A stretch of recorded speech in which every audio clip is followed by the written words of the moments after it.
You're listening to the Corbett Report.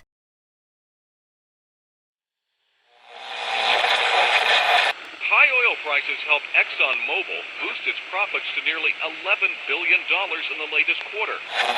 Shell is the latest oil company to report a big rise in profits, thanks to higher oil prices. The ability of speculators to profit is surely dwarfed by the ability of oil-producing nations to profit from a higher price of oil. Maybe the easiest way for these guys to make the money? Manipulate oil back above $50, even $60. Oil. From farm to pharmaceutical, diesel truck to dinner plate, pipeline to plastic product, it is impossible to think of an area of our modern-day lives that is not affected by the petrochemical industry. The story of oil is the story of the modern world. Parts of that story are well known. Rockefeller and Standard Oil, the internal combustion engine and the transformation of global transport, the House of Saud and the oil wars in the Middle East. Other parts are more obscure. The quest for oil in the outbreak of World War I, the petrochemical interests behind modern medicine, the big oil money behind the Green Revolution and the Gene Revolution. But that story, properly told, begins somewhere unexpected. Not in Pennsylvania with the first commercial drilling operation and the first oil boom, but in the rural backwoods of early 19th century New York State. And it doesn't start with crude oil or its derivatives, but a different product altogether. Snake oil. Dr. Bill Livingston, celebrated cancer specialist, was the very image of the traveling snake oil salesman. He was neither a doctor nor a cancer specialist. His real name was not even Livingston. More to the point, the rock oil tonic he pawned was a useless mixture of laxative and petroleum and had no effect whatsoever on the cancer of the poor townsfolk he conned into buying it. He lived the life of a vagabond, always on the run from the last group of people he had fooled, engaged in ever more outrageous deceptions to make sure that the past wouldn't catch up with him. He abandoned his first wife and their 6 children to start a bigamous marriage in Canada at the same time as he fathered 2 more children by a third woman. He adopted the name Livingston after he was indicted for raping a girl in Cayuga in 1849.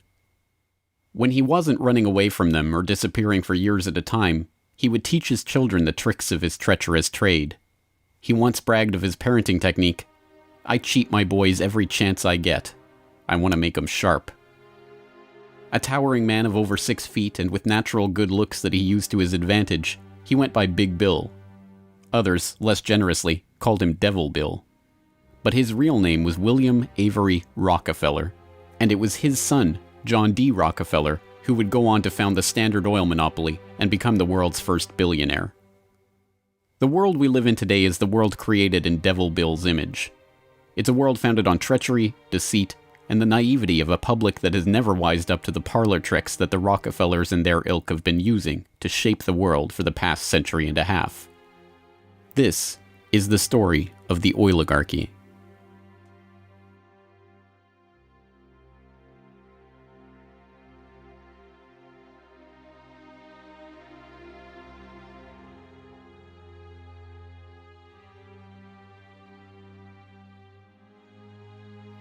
Titusville, 1857. A most unlikely man alights from a railway car into the midst of this sleepy western Pennsylvania town on the shores of Oil Creek. Colonel Edwin Drake. He's from the Pennsylvania Rock Oil Company, and he's here on a mission to collect oil. Like Dr. Bill, Drake isn't really a colonel. The title is bestowed on him by George Bissell and James Townsend, a lawyer and a banker who started the Pennsylvania Rock Oil Company after they discovered they could distill the region's naturally occurring Seneca oil into lamp oil or kerosene. Drake is actually an unemployed railroad conductor who talked himself into a job after staying at the same hotel as Bissell the year before. Calling him a colonel, it is hoped, will help win the respect of the locals. The locals think he's crazy anyway. Seneca oil is indeed plentiful, bubbling out of seeps and collecting in the creek, but other than as a cure-all medicine or grease for the local sawmill's machinery, it's hardly seen as something valuable. In fact, it can be a downright nuisance, contaminating brine wells that supply Pittsburgh's booming salt industry.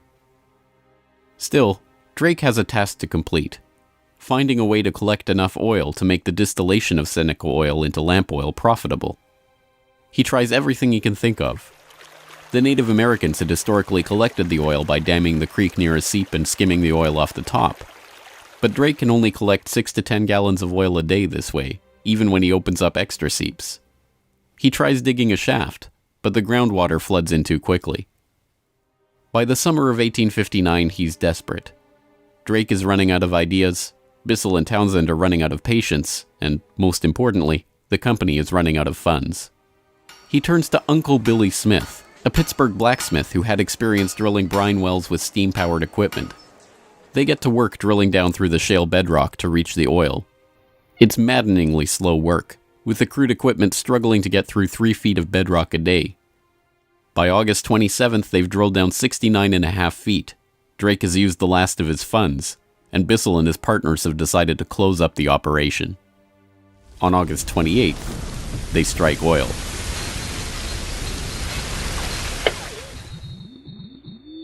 Then on Sunday, August 28, 1859, oil bubbled up the drive pipe. Uncle Billy and his son Sam bailed out several buckets of oil.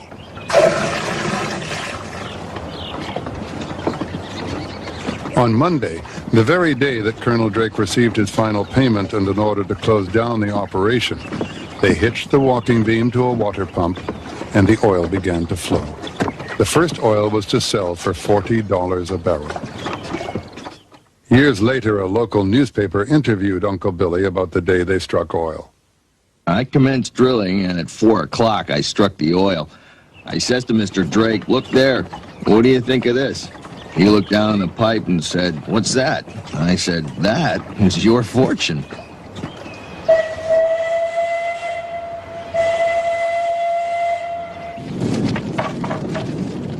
Drake's well proved that by drilling for it, oil could be found in abundance and produced cheaply. Overnight, a whole new industry was born.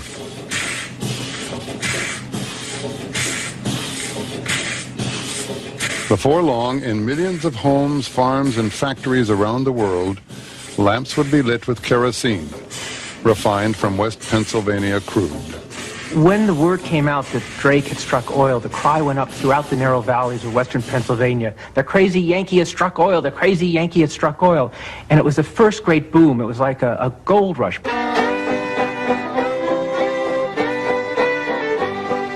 Down in Pennsylvania, there is plenty oil, they say. Petroleum, petroleum, we must all have some. Overnight, the quiet farming backwoods of rural Pennsylvania was transformed into a bustling oil region, with prospectors leasing up flats, towns springing up from nowhere, and a forest of percussion rigs covering the land. The first oil boom had arrived.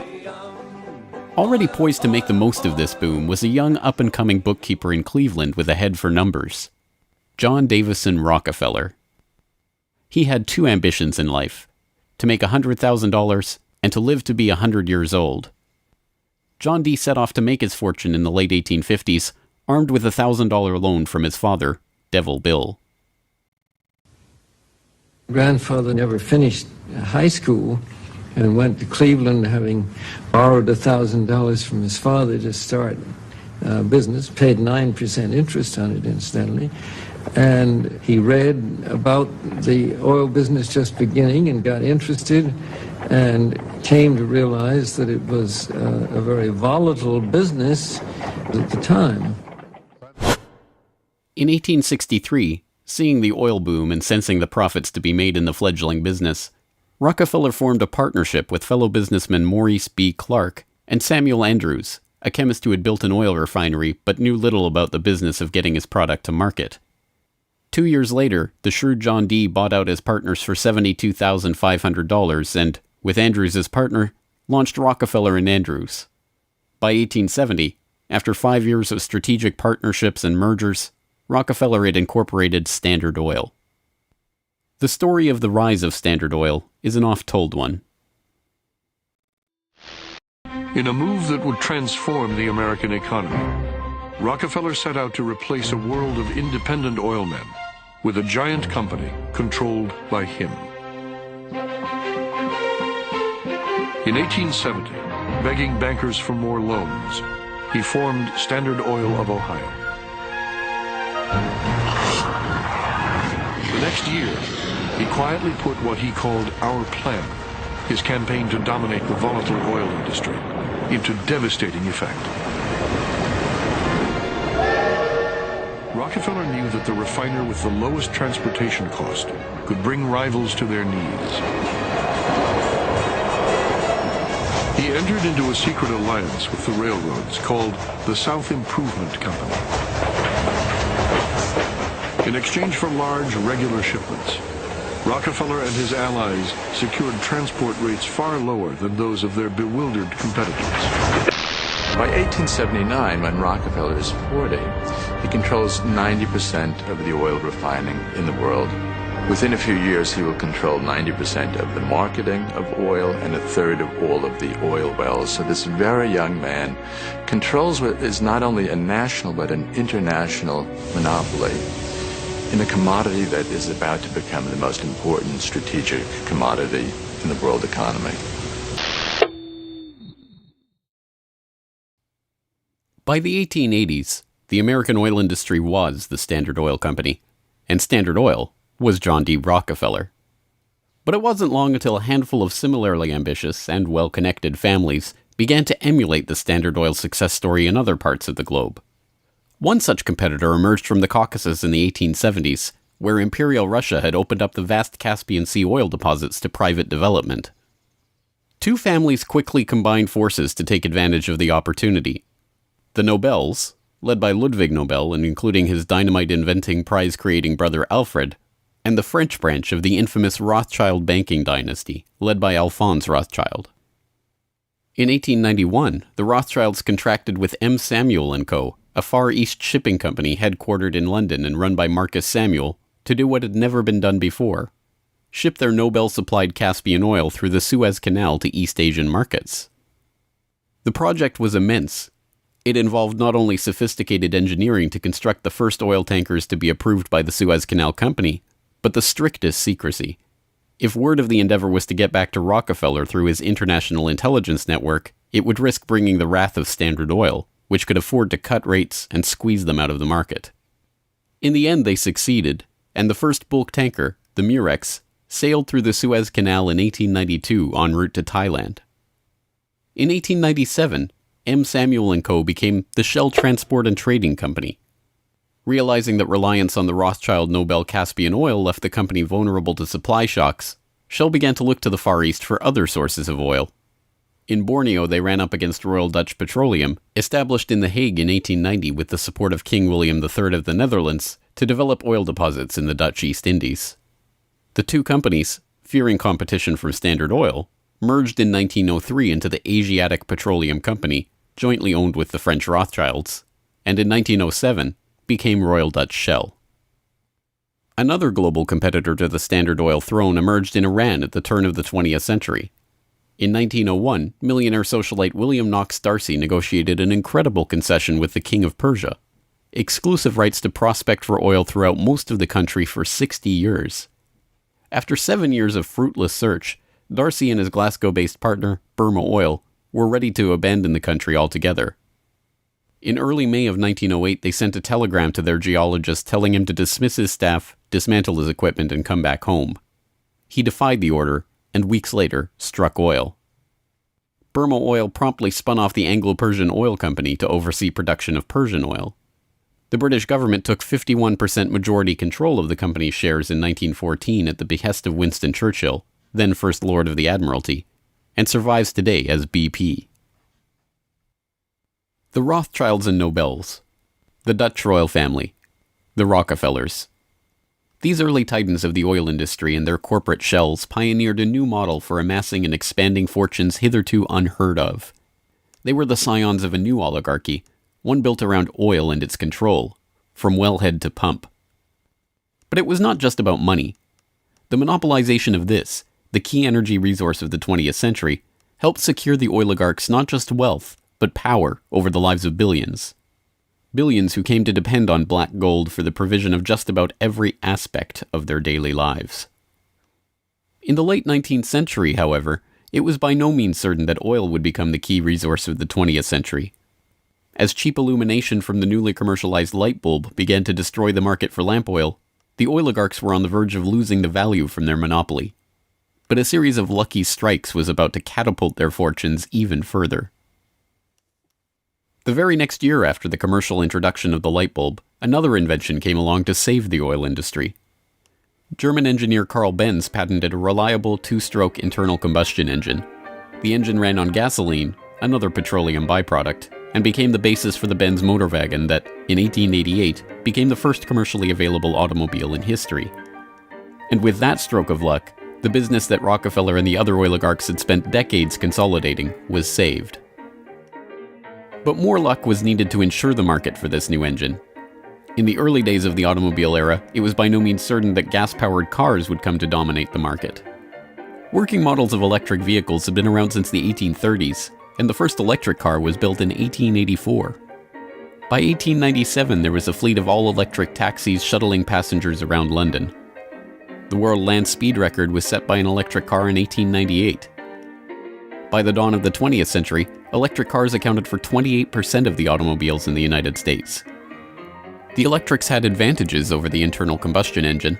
They required no gear shifting or hand cranking, and had none of the vibration, smell, or noise associated with gasoline-powered cars. Lady Luck intervened again on January 10, 1901, when prospectors struck oil at Spindletop in East Texas. The gusher blew 100,000 barrels a day and set off the next great oil boom, providing cheap, plentiful oil to the American market and driving down gas prices. It wasn't long before the expensive, low-range electric engines were abandoned altogether, and big, loud, gas-guzzling engines came to dominate the road, all fueled by the black gold that Standard Oil, Shell, Gulf, Texaco, Anglo-Persian, and the other oil majors of the time were drilling, refining, and selling. Perhaps John D's greatest stroke of luck, however, was not supposed to be luck at all. Rockefeller had come under increasing scrutiny by a public outraged by the unprecedented wealth he had amassed through Standard Oil. Muckraking reporters like Ida Tarbell began digging up the dirt on his rise to power through railroad conspiracies, secret deals with competitors, and other shady practices. The press pictured him as a colossus with bribed politicians literally in the palm of his hand. Standard Oil was a menacing octopus with its tentacles strangling the lifeblood of the nation. Hearings began, investigations were launched, lawsuits were brought against him, and then, finally, in 1911, the Supreme Court made a monumental decision.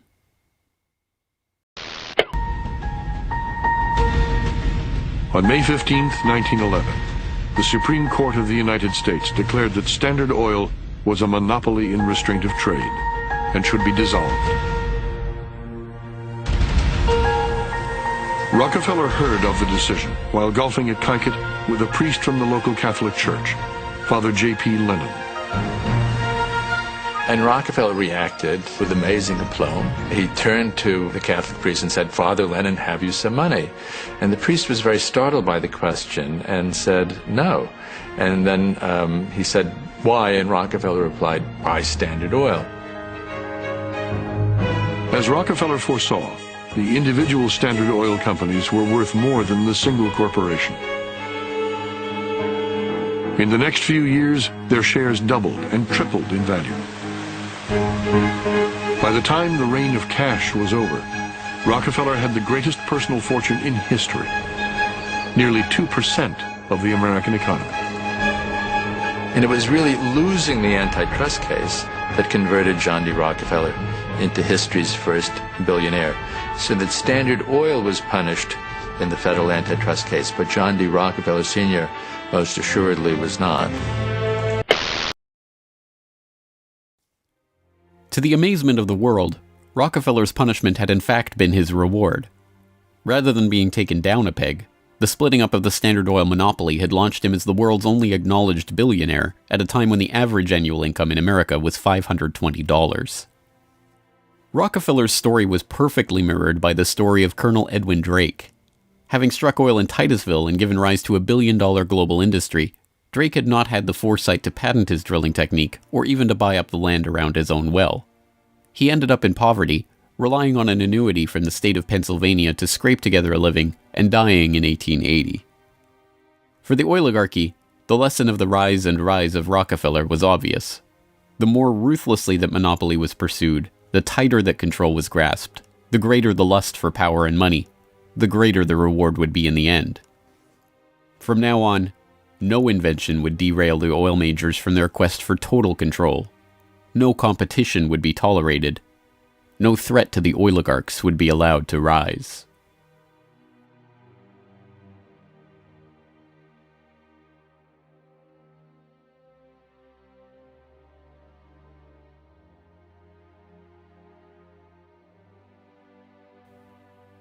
When asked how he could justify the treachery and deceit with which he had pursued the creation of the Standard Oil monopoly, John D. Rockefeller is reputed to have said, "Competition is a sin." This is the mentality of the monopolist, and it is this justification, framed as religious conviction, that drove the oligarchs to so ruthlessly eliminate anyone who would dare rise up as a pretender to their throne. Ironically, it was the competition between the oligarchs in the early 20th century that helped give rise to an early external threat to their empire: alcohol fuel. As historian Lyle Cummins has noted of the period, the oil trust battles between Rockefeller, the Rothschilds, the Nobels, and Marcus Samuel's Shell kept prices in a state of flux, and engines often had to be adaptable to the fuel that was available. In many areas where oil wasn't available, the alternative was alcohol. Ethyl alcohol had been used as fuel for lamps and engines since the early 19th century. Although it was generally more expensive, alcohol fuel offered a stability of supply that was alluring, especially in areas like London or Paris that did not have predictable access to oil supplies. Alcohol has a lower heat value, or BTU, than gasoline, but a series of tests by the U.S. Geological Survey and the U.S. Navy in 1907 and 1908 proved that the higher compression ratio of alcohol engines could perfectly offset the lower heat value, thus making alcohol and gasoline engines fuel economy equivalent. One early supporter of alcohol fuel was Henry Ford, who designed his Model T to run on either alcohol or gasoline. Sensing an opportunity for new markets to boost the independent American farms that he felt were vital to the nation, Henry Ford told the New York Times, "The fuel of the future is going to come from fruit like that sumac out by the road, or from apples, weeds, sawdust, almost anything. There is fuel in every bit of vegetable matter that can be fermented." Farmers, looking to capitalize on this, lobbied for the repeal of a $2.08 per gallon alcohol tax that had been imposed to help pay for the Civil War. They were aided by those who saw fuel alcohol as a way to break the oligarchs' monopoly. In support of a bill to repeal the alcohol tax, President Teddy Roosevelt told the U.S. Congress in 1906, "The Standard Oil Company has, largely by unfair or unlawful methods, crushed out home competition. It is highly desirable that an element of competition should be introduced by the passage of some such law as that which has already passed the House, putting alcohol used in the arts and manufactures upon the free list." The alcohol tax was repealed in 1906, and for a time corn ethanol at 14 cents a gallon was cheaper than gasoline at 22 cents a gallon. The promise of cheap, unpatentable, unmonopolizable fuel production open to anyone with raw vegetable matter and a still, swept the nation. But cheap, plentiful fuel that can be grown and produced locally and independently is not what the oligarchs had in mind. A 1909 USGS report comparing gas and alcohol engines had noted that a significant point in alcohol fuel's favor was that there were fewer restrictions on alcohol engines. For the oligarchs, the answer was simple: find a way to place greater restrictions on alcohol engines. Thankfully for them, the answer to their problem was already gaining popular support. In the 19th century, America had a drinking problem. By 1830, the average American over 15 years old drank 7 gallons of pure alcohol per year, 3 times higher than today's average. This led to the first anti-alcohol movements in the 1830s and 1840s, and the formation of the Prohibition Party in 1869 and the Women's Christian Temperance Union in the 1870s. The movement enjoyed widespread and growing support, but had few political successes. Maine flirted with prohibition by outlawing the sale and manufacture of liquor in 1851, but the ban only lasted 5 years. This changed with the formation of the Anti-Saloon League in Standard Oil's birth state of Ohio in 1893. The ASL was started by John D. Rockefeller's longtime personal friend Howard Hyde Russell, and was bankrolled in part by generous annual donations from Rockefeller himself. The ASL, with Rockefeller's backing, quickly became the driving force behind a national movement to outlaw the production and sale of alcohol. Rockefeller was a teetotaler himself, not from moral concern, but because he was afraid that good cheer among friends would lead to his downfall in business. Stephen Harkness, one of the silent partner investors in Standard Oil and a director in the company until his death, had caught Rockefeller's eye when he made a fortune buying up whiskey in advance of a new excise tax that he had been tipped about and selling it at a huge profit after the tax kicked in. No, Rockefeller and Standard Oil were not concerned about the moral state of the nation, except as far as it impacted their bottom line. But when Prohibition did come in 1920, it had an interesting side effect. Although it didn't ban the use of ethanol as a fuel directly, it did lead to increasingly burdensome restrictions, requiring producers to add petroleum products to their ethanol to make it poisonous before it could be sold. Alcohol fuel, now completely unable to compete with gasoline, was abandoned altogether by the automobile industry. Another existential threat to the vast fortunes of the early oligarchs was to require an even greater effort at social engineering: public transportation.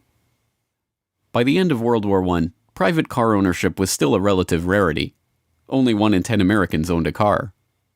Rail was still the transportation of choice for the vast majority of the public, and city dwellers in most major cities relied on electric trolley networks to transport them around town. In 1936, General Motors formed a front company, National City Lines, along with Firestone Tire and Standard Oil of California, to implement a process of bustitution, scrapping streetcars and tearing up railways to replace them with GM's own buses running on Standard Oil-supplied diesel. The plan was remarkably successful.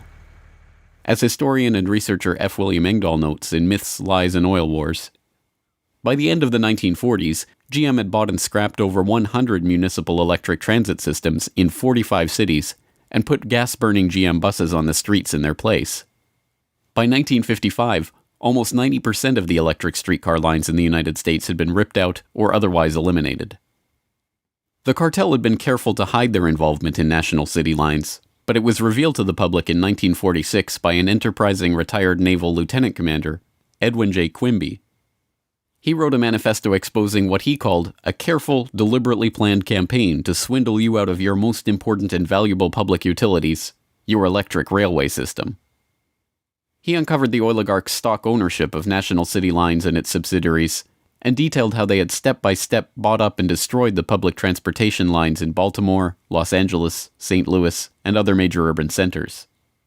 Quimby's warning caught the attention of federal prosecutors, and in 1947, National City Lines was indicted for conspiring to form a transportation monopoly and conspiring to monopolize sales of buses and supplies.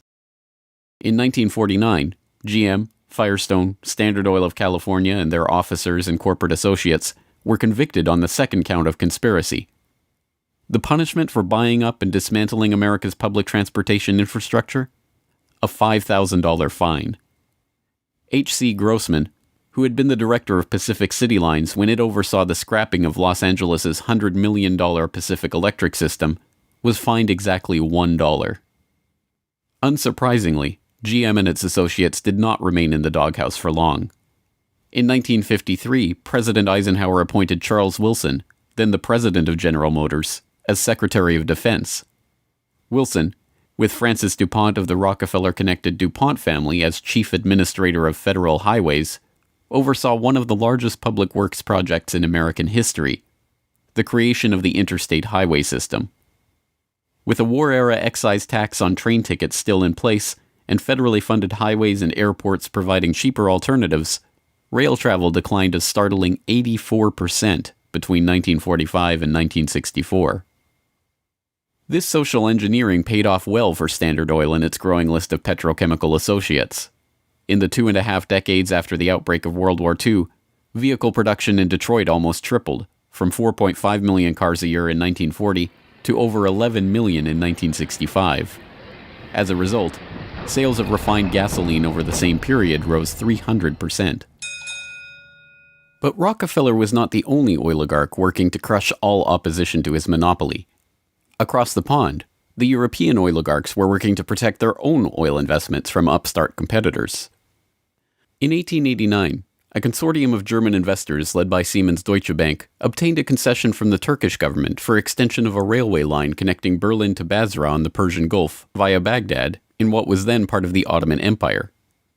The Berlin-Baghdad railway concession was for 99 years and came with mineral rights for 20 kilometers on either side of the line, an especially lucrative deal since the rail cut right through the heart of the still untapped Mesopotamian oil region south of Mosul along the Tigris River. For the powers behind the British Empire, concerned with the military rise of Germany, this deal was unacceptable.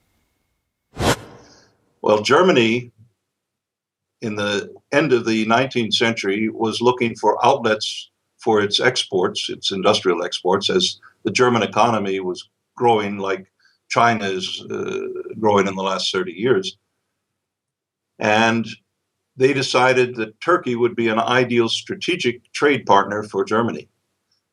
And Georg von Siemens, one of the directors of Deutsche Bank, came up with a strategy to extend a railway from Berlin all the way down to Baghdad, which was then part of the Ottoman Empire, Baghdad in Iraq today, near the Persian Gulf. And German military began training the Turkish military. The German industry began investing in Turkey. They saw a huge potential market to begin bringing Turkey into the 20th century economically. Well, Deutsche Bank also negotiated mineral rights. I think it was 20 kilometers on either side of the railway. And it was already known in 1914 that Mosul and these other areas contained huge petroleum deposits. Well, why is that significant? At the end of the century, 19th century, Jack Fisher, the Lord of the Admiralty and the head of the Royal Navy, advocated the conversion of the British Navy from coal-fired to oil-fired, that it would have a qualitative strategic improvement in their every aspect of warship design. And since Britain didn't know that they had any oil back then, they went to Persia and swindled the Shah at that time out of oil rights in Persia. They went to Kuwait and backed a coup d'etat of the Al-Sabah family to be a British pawn. And they literally wrote a contract with him that nothing that Kuwait does with the outside world will be done without approval of the British governor. And Kuwait was known to have oil and lying right on the Persian Gulf. Well, the British looked at this railway plan of the Germans going right down to Baghdad and said, my God, you can put soldiers on rail cars and bring them down and threaten the oil lifeline of the British Navy. This is a strategic move by the Germans. It also would make Germany independent of the British control of the seas. The British oligarchs, including the British Crown with its hidden controlling stake in Anglo-Persian oil and the Rothschilds merchant Marcus Samuel at Royal Dutch Shell, sought to counter this German threat to their commercial and strategic interests. They used Armenian-born, naturalized British citizen Calouste Gulbenkian, the architect of the Royal Dutch Shell merger, in order, as he later recalled, to see British influence get the upper hand in Turkey against the Germans. If that was his task, it was a remarkable success. In 1909, the British set up the Turkish National Bank, which was Turkish in name only. Founded by London banker Sir Edward Castle and with directors like Hugo Baring of the Barings banking family, Castle himself, and Gulbenkian, the bank set up the Turkish Petroleum Company in 1912. Formed explicitly to exploit the petroleum-rich oil fields of Iraq, then part of the Ottoman Empire, Gulbenkian brokered a deal that forced Deutsche Bank, with its 40-kilometer concessions along the oil-rich Baghdad railway line, into a junior partnership in the company. The stock was split so the British government's Anglo-Persian Oil Company owned half the shares, with Royal Dutch Shell and Deutsche Bank splitting the other half. Their plan to take over Germany's Turkish oil interests had been successful, but in an amazing irony, it didn't even matter. Gulbenkian finished negotiations for the Iraqi oil concession on June 28, 1914, the same day Archduke Ferdinand was shot in Sarajevo. an alliance the British had been brokering for years to constrain the rising German threat, an alliance involving France and Russia, kicked into motion, and the world was engulfed in war. By the end of World War I, the British and their allies had taken over Iraq and its oil deposits anyway. Germany had been completely cut out, and Gulbenkian, their scheming servant, received 5% of all oil field proceeds in the newly minted country. As the century wore on, the oil industry grew beyond the control of the handful of families that had dominated it since its inception. Oil deposits were located around the globe, and the resources of entire nation-states were marshaled to control them. Now, threats to the oligarchs and their interests required multilateral, multinational responses, and the consequences of those deals were felt worldwide. The story of the oil shock of 1973, as it has been delivered to us by the history books, is well known. By the late 1960s, the nation relied on imported oil to keep the economy strong. Then, in the early 1970s, oil-dependent America's nightmares came true. 13 oil-producing countries in the Middle East and South America formed OPEC, the Organization of Petroleum Exporting Countries.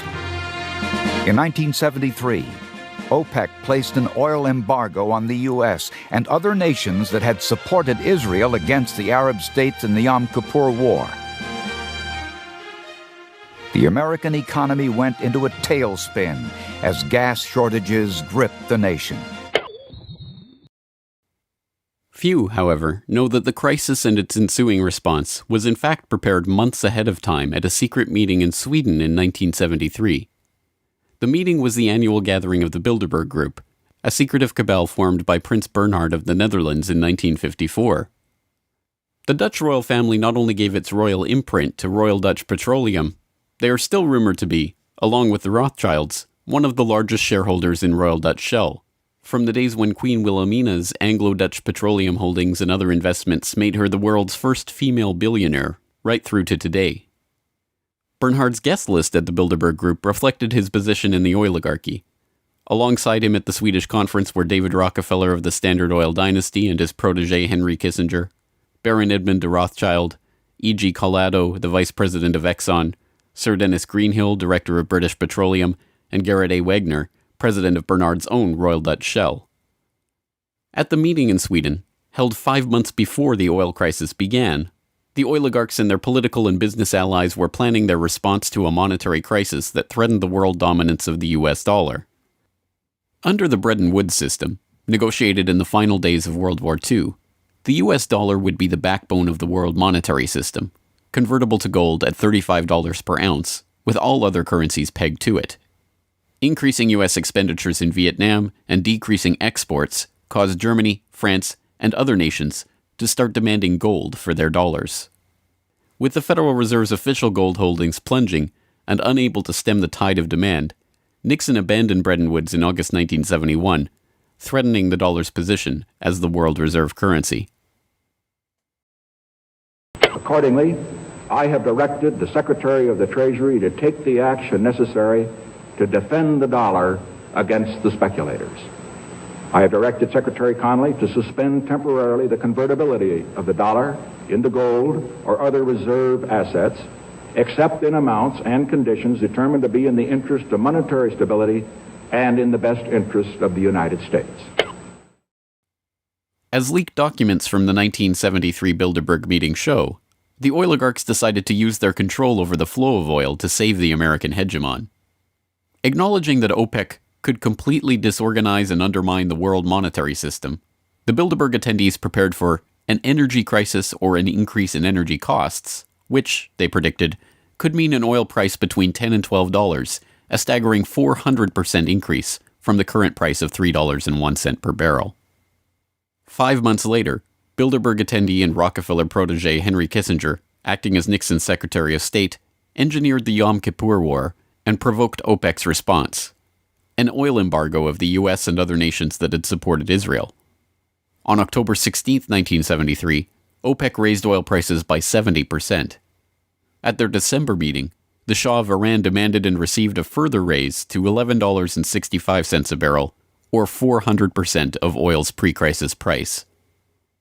When asked by Saudi King Faisal's personal emissary why he had demanded such a bold price increase, he replied, "Tell your king, if he wants the answer to this question, he should go to Washington and ask Henry Kissinger." In the second move of the operation, Kissinger helped negotiate a deal with Saudi Arabia. In exchange for U.S. arms and military protection, the Saudis would price all their future oil sales in dollars and recycle those dollars through treasury purchases via Wall Street banks. The deal was a bonanza for the oligarchs. Not only did they get to pass the price increases on to the consumers, but they benefited from the huge flows of money into their own banks. The Shah of Iran parked the National Iranian Oil Company's revenues in Rockefeller's own Chase Bank, revenues that reached $14 billion per year in the wake of the oil crisis. With the creation of this new system, the petrodollar, the oligarchs had reached unprecedented levels of control over the economy. Not only that, they had backed the world monetary system with their commodity, oil, and brought potential competition from upstart producer nations under their control all in one step.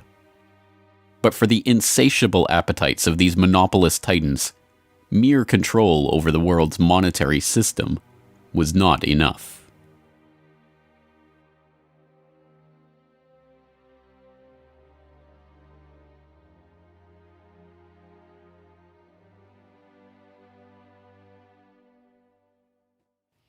In the 19th century, railroad conspiracies and predatory pricing had been enough to assure the oligarchs' monopoly. But by the time that the British Crown, the Dutch royal family, the Rothschilds, and the other European oligarchs began opening up the Middle East and the Far East to oil exploration in the early 20th century, the goal was no longer to maximize profits or control the oil industry. It was not even to control international diplomacy. It was to control and shape the world itself, its resources, its environment, and its people. In order to achieve this goal, the oligarchy would need a facelift. In the current age, with the Rockefeller name now more likely to be associated with Rockefeller Plaza or Rockefeller University than Standard Oil, it is difficult to understand just how hated John D. was in his own day. He was the head of the Standard Oil Hydra, an octopus strangling the world in his tentacles, a cutthroat gardener pruning the competitors from the flower of his oil monopoly. As one of the richest men the world had ever known, he was an easy target for the average working man's frustration and a magnet for the poor seeking help. He received on average 50 to 60,000 letters a month asking for help. Dozens of people followed him in the street. Literally, crowds stood around the Standard Oil offices, waiting for him to come out. Little children, painfully thin, crying in the street and so on. Rockefeller felt overwhelmed. Besieged by the downtrodden, despised by the working man, hounded by Ida Tarbell and the muckraking press, John D. had the mother of all PR problems. The answer was simple: invent the PR industry. He hired Ivy Ledbetter Lee, a journalist turned communications expert who invented the modern public relations industry, to burnish the Rockefellers' tarnished image. It was Lee that suggested giving the family name to Rockefeller Center and filming John D. handing out dimes in public. An early master of public relations, Lee used the media which the muckrakers had used to disgrace Rockefeller to turn him into a sympathetic figure. Ivy Lee recognized early the power of the new moving picture and used newsreels to show a remarkably benevolent Rockefeller. I am very grateful to you and to a host of people who are so kind and good to me all the time. Why? Because you're so good to everybody. Yes, you are. As Ivy Lee began to kind of control his public image, he became oddly a kind of American character. And people kind of warmed to him in a bizarre sort of way. It was like having Frankenstein on the loose walking around New York City or something like that, with a cane and a long hat. Although this plane never takes off, this photo opportunity was presented as Senior's first flight. Perhaps Ivy Lee's most brilliant public relations move was the casting of Rockefeller as the man who gave out dimes. Don't you give a dime, Mr. Rockefeller?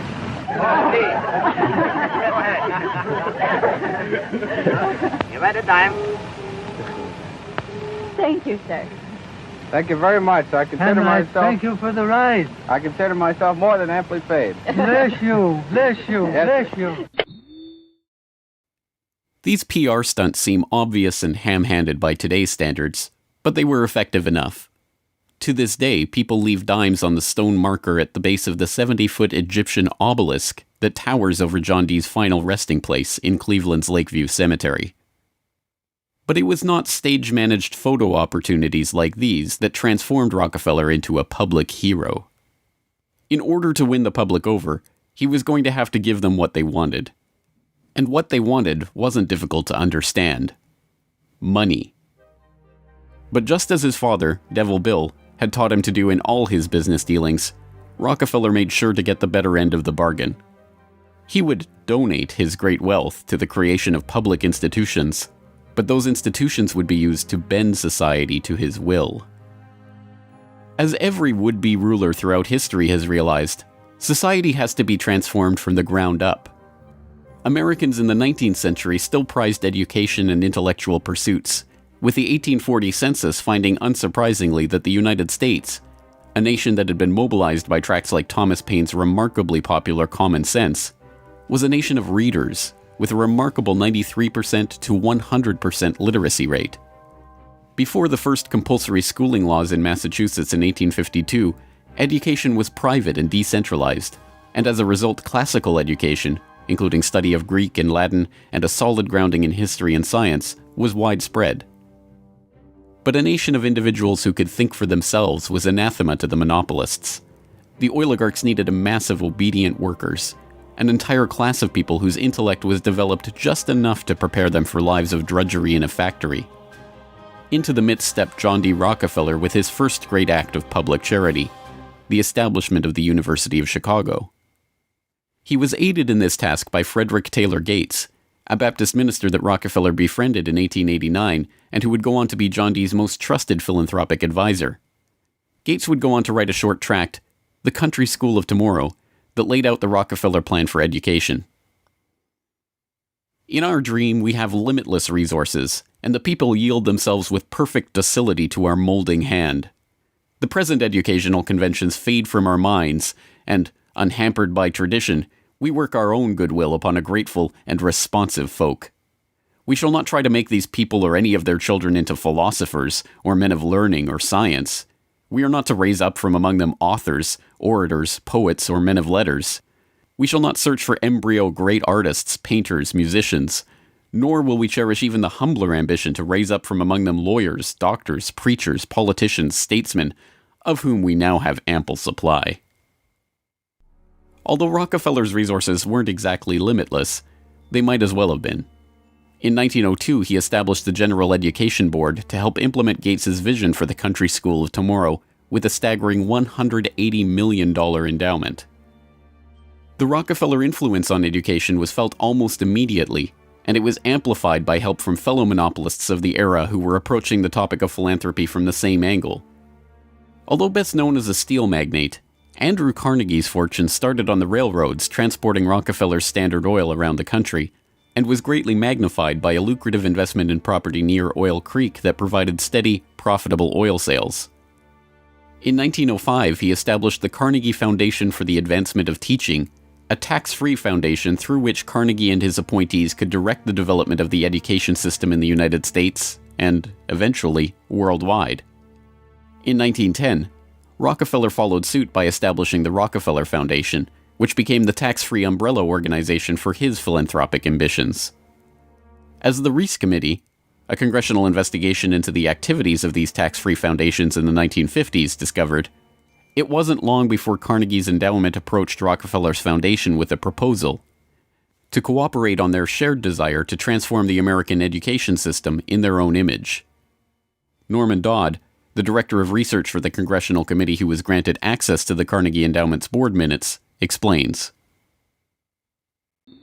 So they approach the Rockefeller Foundation with the suggestion that that portion of education which could be considered domestic be handled by the Rockefeller Foundation, and that portion which is international should be handled by the endowment. And they then decide that the key to the success of these two operations lay in an alteration of the teaching of American history. So they approach 4 of the then most prominent teachers of American history in the country, people like Charles and Mary Bird, and their suggestion to them is, will they alter the manner in which they present this subject, and they get turned down flat.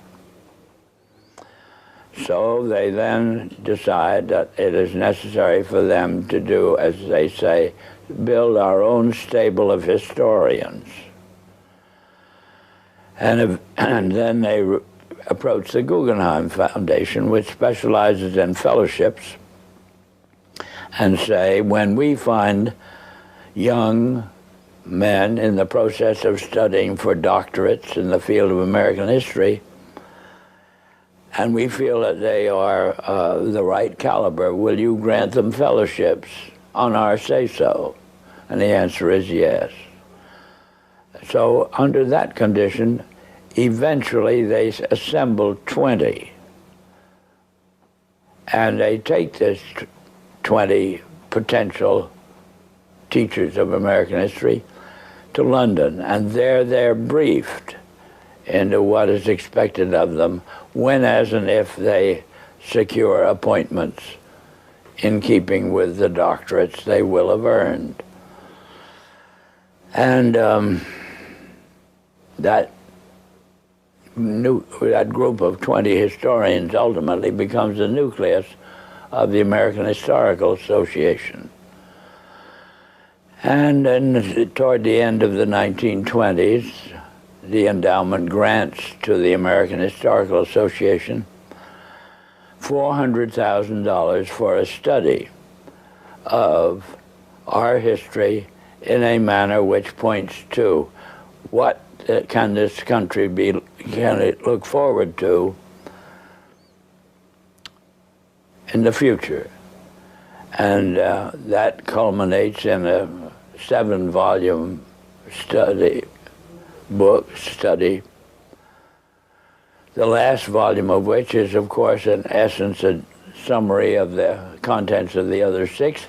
And the essence of the last volume is the future of this country belongs to collectivism administered with characteristic American efficiency. With this base for transformation firmly established, the Rockefeller Foundation and like-minded organizations embarked on a program so ambitious that it almost defies comprehension. They transformed the practice of medicine. As usual, the oligarchs that funded this change were also there to profit from it, and once again, John D. took his cue from Devil Bill's example. William Rockefeller had called his brand of snake oil Nujol for new oil, and Standard Oil spun off Nujol as a laxative under their Stanco subsidiary. Manufactured on the same premises as Flit, an insecticide also derived from Standard Oil's byproducts, Nujol sold at the druggist for 28 cents per 6-ounce bottle. It cost Standard Oil less than 1/5 of a cent to manufacture. Pharmaceuticals provided a lucrative new opportunity for the oligarchs, but in a turn-of-the-century America that was still largely based on naturopathic, herbal remedies, it was a tough sell. The oligarchy went to work changing that. In 1901, John D. established the Rockefeller Institute for Medical Research. The institute recruited Simon Flexner, a pathology professor at the University of Pennsylvania, to serve as its director. His brother, Abraham, was an educator who was contracted by the Carnegie Foundation to write a report on the state of the American medical education system. His study, the Flexner Report, along with the hundreds of millions of dollars that the Rockefeller and Carnegie Foundations were to shower on medical research in the coming years, resulted in a sweeping overhaul of the American medical system. Naturopathic and homeopathic medicine, medical care focused on unpatentable, unmarketable natural remedies and cures, was now dismissed as quackery. Only drug-based allopathic medicine requiring expensive medical procedures and lengthy hospital stays was to be taken seriously. The fortunes of Carnegie, Morgan, and Rockefeller financed surgery, radiation, and synthetic drugs. They were to become the economic foundations of the new medical economy. The takeover of the medical industry was accomplished by the takeover of the medical schools. Well, the people that we're talking about, Rockefeller and Carnegie in particular, came to the picture and said, we will put up money. They offered tremendous amounts of money to the schools that would agree to cooperate with them. The donors said to the schools, we're giving you all this money. Now, would it be too much to ask if we could put some of our people on your board of directors to see that our money is being spent wisely? Almost overnight, all of the major universities received large grants from these sources and also accepted 1, 2, or 3 of these people that I mentioned on their board of directors, and the schools literally were taken over by the financial interests that put up the money. Now, what happened as a result of that is that the schools did receive an infusion of money. They were able to build new buildings. They were able to add expensive equipment to their laboratories. They were able to hire top-notch teachers. But at the same time as doing that, they skewed the whole thing in the direction of pharmaceutical drugs. That was the efficiency in philanthropy. The doctors from that point forward in history would be taught pharmaceutical drugs. All of the great teaching institutions in America were captured by the pharmaceutical interests in this fashion. And it's amazing how little money it really took to do it. The oligarchy birthed entire medical industries from their own research centers and then sold their own products from their own petrochemical companies as the cure. It was Frank Howard, a Standard Oil of New Jersey executive, who would go on to persuade Alfred Sloan and Charles Kettering to donate their fortunes to the cancer center that would then bear their name. As director of research at Sloan Kettering, Howard appointed Cornelius Rhodes, a Rockefeller Institute pathologist, to develop his wartime research on mustard gas for the U.S. Army into a new cancer therapy. Under Rhodes's leadership, nearly the entire program and staff of the Chemical War Service was reformed into the Sloan Kettering Drug Development Program, where they worked on converting mustard gas into chemotherapy. And once again, the Rockefellers' own snake oil was being sold as a cancer cure-all. The oligarchs' interest in the burgeoning pharmaceutical industry converged in companies like IG Farben, a drug and chemical cartel formed in Germany in the early 20th century. Royal Dutch's own Prince Bernhard served on an IG Farben subsidiary's board in the 1930s, and the cartel's American operation, set up in cooperation with Standard Oil, included on its board Standard Oil president Walter Teagle, as well as Paul Warburg of Kuhn Loeb and Company, itself headed by Jacob Schiff of the Rothschild broker family. At its height, IG Farben was the largest chemical company in the world, and the 4th largest industrial concern in the world, right behind Standard Oil of New Jersey. The company was broken up after World War II, but like Standard Oil, its various pieces remained intact, and today BASF, one of its chemical offshoots, remains the largest chemical company in the world, while Bayer and Sanofi, 2 of its pharmaceutical offshoots, are among the largest pharmaceutical companies in the world. Not content merely to monopolize the fields of education and medicine, the same oligarchical interests banded together to take control of America's finances. In 1910, John D. Rockefeller Jr.'s own father-in-law, Senator Nelson Aldrich, Frank Vanderlip of the National City Bank, and Paul Warburg, as well as various agents of J.P. Morgan, met in complete secrecy on Jekyll Island to hammer out the details of what would go on to become the Federal Reserve, America's central bank. The Fed, established in 1913, would be run by hand-picked appointees of the oligarchy and their banking associates, including, perhaps inevitably, Standard Oil president and American IG director Walter Teagle. The Rockefeller family would go on to formally enter the banking field in the 1950s when James Stillman Rockefeller, the grandson of John D's brother, was appointed director of National City Bank. Meanwhile, John D's own grandson, David Rockefeller, would go on to take over Chase Manhattan Bank, the longtime banking partner of the Standard Oil empire. In this move, the Rockefeller story perfectly mirrored that of their fellow oligarchs, the Rothschilds. Whereas the Rothschilds had supplemented their banking fortune with their oil interests, the Rockefellers supplemented their oil fortune with banking interests. Springboarding from success to success as they consolidated monopolies across every field of human activity, the oligarchs' ambitions became even larger. This time, their goal was to consolidate control over the very food supply of the world itself. And once again, they would use philanthropy as the cover for their business takeover. The Green Revolution began in 1943 when plant geneticist Norman Borlaug and a team of researchers arrived on Mexican soil. His goal was to improve agricultural techniques and biotechnological methodologies, which in turn would help alleviate starvation and improve the living quality of developing nations. Creating new genetically modified strains of wheat, rice, maize, and other crops, Borlaug planned to win the battle against world hunger.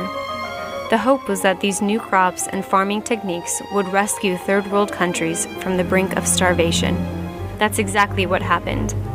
The agricultural innovations brought to the poverty-stricken countries gave the farmers the skills and resources necessary to sustain themselves.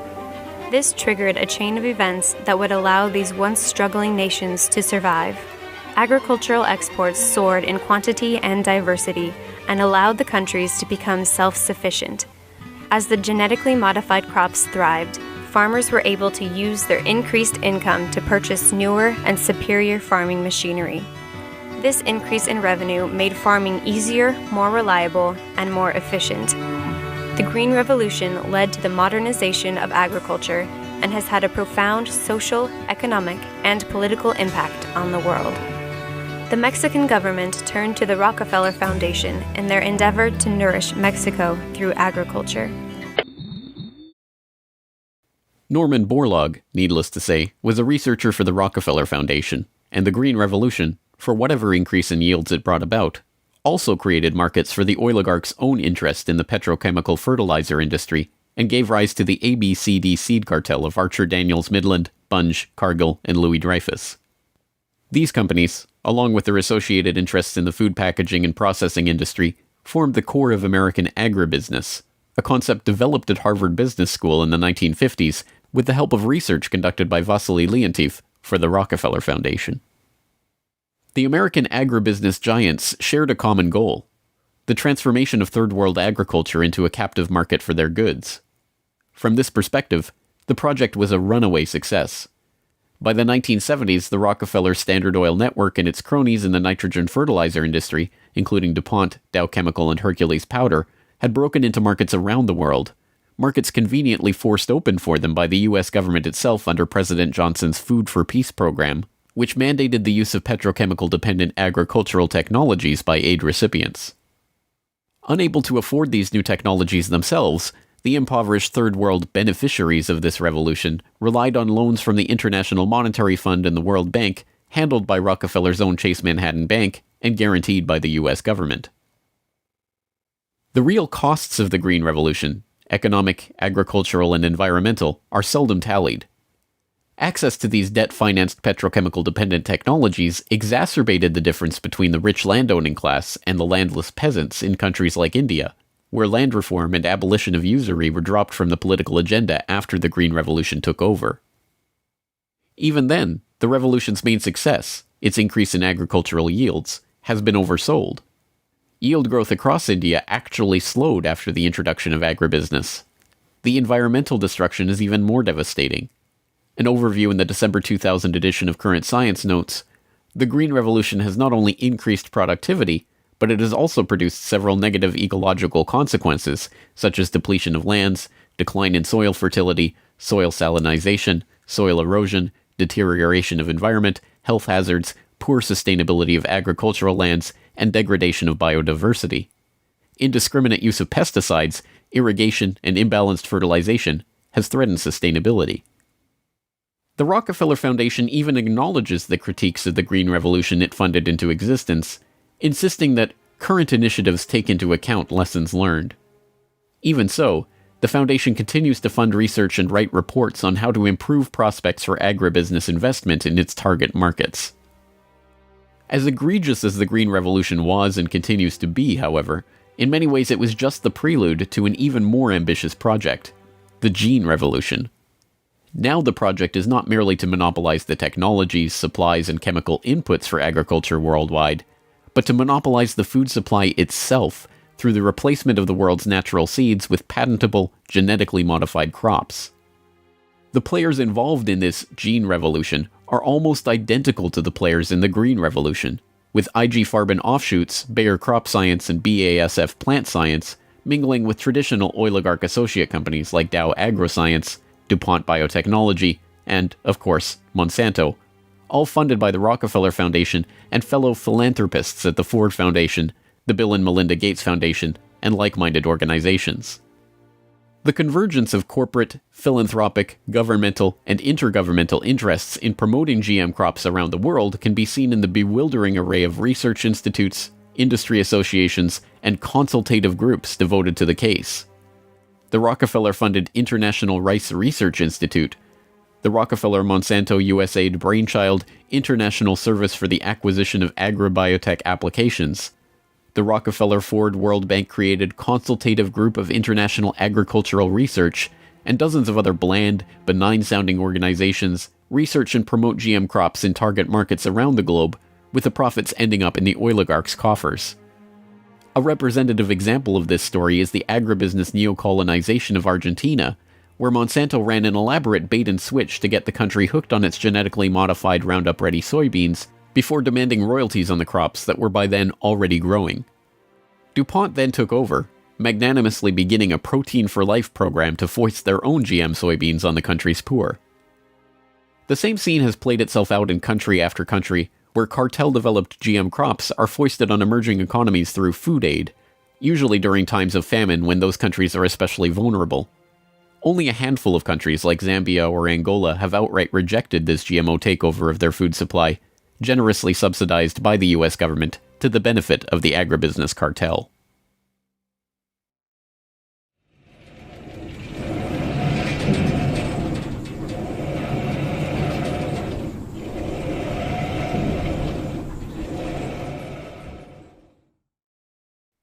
From cutthroat pioneers of the early oil industry to Machiavellian social engineers and geopolitical schemers, the oligarchs have come a long way since the days of Devil Bill's snake oil cure-alls. But his use of every form of deception and trickery to swindle the public informed how John D. and the rest of the oligarchs built up their business interests.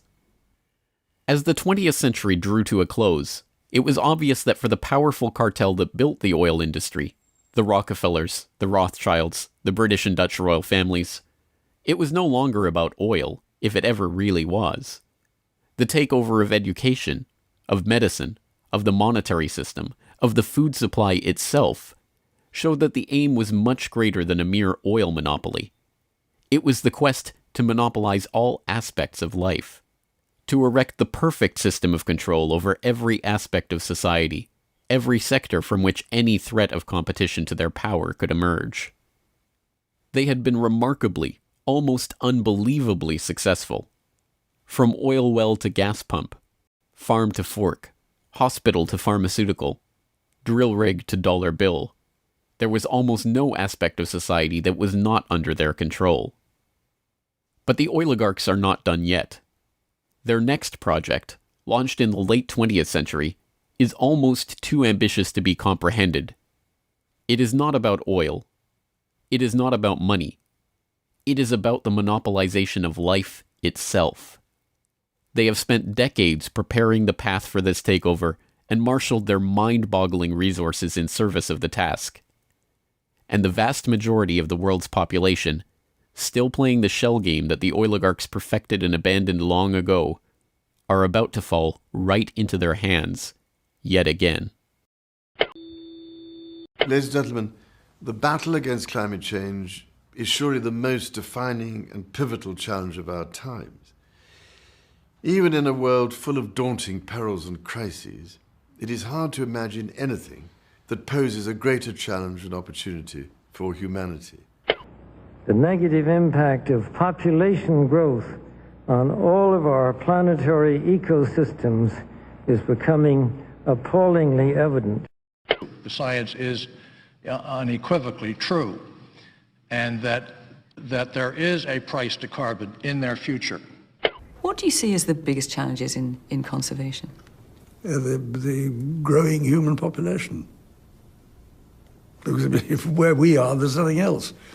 We have to start spending money, fast on the solutions that we have in hand to try and help these countries which are already seeing the effects of climate change today and seeing the effects of our consumption, basically. David Rothschild, thank you so much for joining us here on Bloomberg. Down in Pennsylvania, there is plenty oil, they say. Petroleum, petroleum, we must all have some. The oily fever, don't you see, infects most every live Yankee. From north, from east and west they come for petroleum oil. Oil, oil, oil, oh petroleum.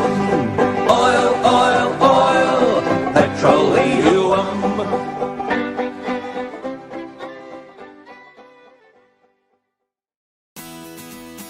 The Corbett Report is brought to you by the Corbett Report subscriber, a weekly newsletter featuring James Corbett's International Forecaster editorial, recommended reading and viewing, discounts on Corbett Report DVDs, and once a month, a subscriber-only video. Sign up today to start receiving your copy at corbettreport.com/support.